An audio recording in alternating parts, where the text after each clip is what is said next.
Hi, ఇవాళ mutton keema చెమ్మకాయతో ఎలా చేయాలో చూపిస్తాను. చెమ్మకాయలు మా ఫ్రెండ్ పంపించారు, పక్కనే తనకి ఇంట్లో కాస్తున్నాయంట పంపించారు.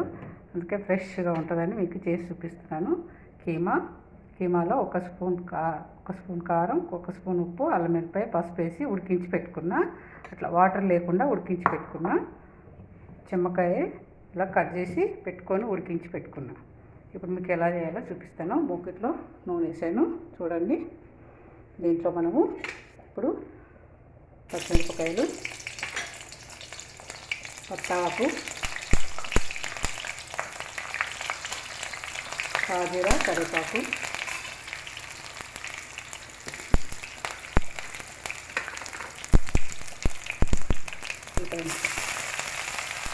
ఉల్లిపాయ ముక్కలు సన్నగా కట్ చేసి వేస్తాం.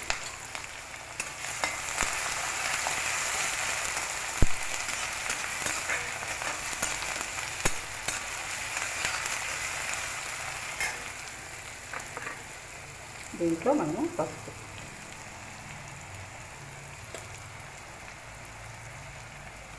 కసూరి మెంతి, గరం మసాలా, ధనియా పౌడర్, ఎండు కొబ్బరి పొడి, దాంట్లో ఒక స్పూన్ కారం వేసాం కదా, దీంట్లో ఒక స్పూన్ కారం, ఒక స్పూన్ దాంట్లో వేసాను. ఇప్పుడు దీంట్లో రెండు టమాటాలు ప్యూరీ చేసి వేసుకుంటాం. టమాటాలు గ్రైండ్ చేసి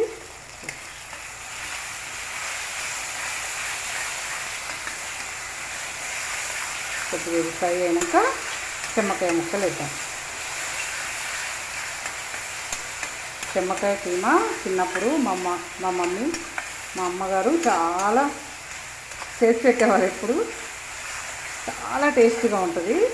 అప్పటి నుంచి నేను చెమ్మకాయలు దొరుకుతాలు కీమా వేసి వండుతున్నాను. చెమ్మకాయ చాలా టేస్టీగా ఉంటుంది. మా అమ్మ మాత్రం బలి చేసి పెట్టేది. కీమాలో అన్ని రకాల కూరగాయలు వేసేసి వండి పెట్టారు. అటు కూరగాయలు తిన్నట్టు ఉంటుంది, ఇటు కీమా తిన్నట్టు ఉంటుందని అలా చేసి పెట్టేవారు మాకు. అలా మాకు ఈ వంట కూడా అట్లనే అలవాటు అయిపోయింది. సరే, అది ఫ్రై అయింది. దీంట్లో ఇప్పుడు మనం ఉడికించుకున్న చెమ్మకాయ ముక్కలు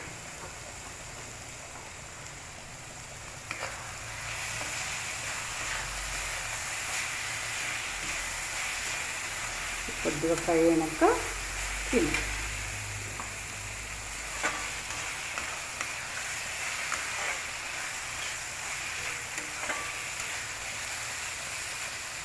మంచి స్మెల్ వస్తుంది, మంచి వాసన. చపాతీకి పెట్టుకోవాలి, చాలా బాగుంటుంది. చపాతీకి, అన్నంలోకి కూడా బాగుంటుంది, చపాతీలోకి కూడా బాగుంటుంది. దీంట్లో ఇప్పుడు మనము ఉడికించుకున్నాం. 3 విజిల్ ఉడికించుకున్నాను కీమాను.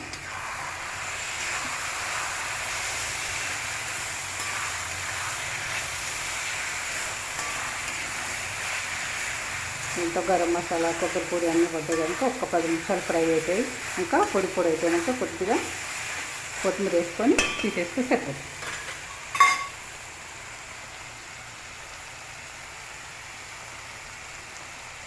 అల్లం వెల్లిపాయ కూడా దించే ముందు వేస్తాను. మంచి స్మెల్ వస్తుందని వేస్తాను.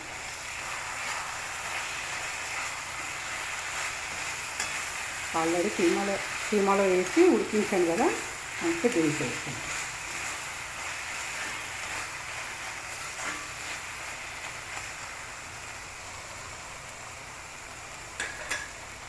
ఒక 10 నిమిషాల తర్వాత దీన్ని ఫ్రై చేసేసి ఇక్కడ అయిపోయింది. Okay, bye. For more updates, like, comment, subscribe to our channel. Hey darlings, గంటని click చేయడం మర్చిపోకండి.